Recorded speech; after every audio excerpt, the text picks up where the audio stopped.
சொல்லுங்க. சொல்லுங்க.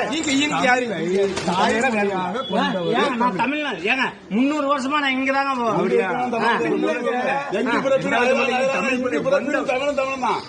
அதாங்க சொல்லுங்க. யார் யார் தமிழன்? தமிழ் பேசுறீங்க. தமிழ் மண்ணில பிறந்தவன் தமிழ் மொழி பேசுறா. தமிழ் மொழியை சாராதான் தமிழன் கிடையாது. தமிழ் மொழியை கொண்டு வந்தா தமிழ வேற எவ்வளவு தமிழ கிடையாது. இங்க வாழ வந்தவர்கள் சரிதானா? தமிழ் மொழியை பேசுறவன், தமிழ் இனத்தை கொண்டவன், தமிழ் இனமே தமிழ் குடியை கொண்ட வந்தா இது தமிழ. எல்லாம் வந்தவர்கள் தமிழ் கிடையாது.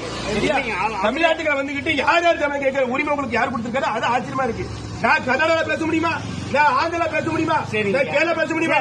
இங்க எவன் கேரளா, இங்க எவன் மலையாளி, இங்க எவன் கன்னடா பேசக்கூடிய, எவன் தெலுங்கு பேசுறவன் பேச முடியுமா? தமிழ்நாட்டில் வந்துட்டு இங்க வந்து வாழ வந்தவர்கள் நீங்க பேசிட்டு எப்படி? அப்ப அந்த அளவுக்கு உரிமை திராவிட ஆட்சி.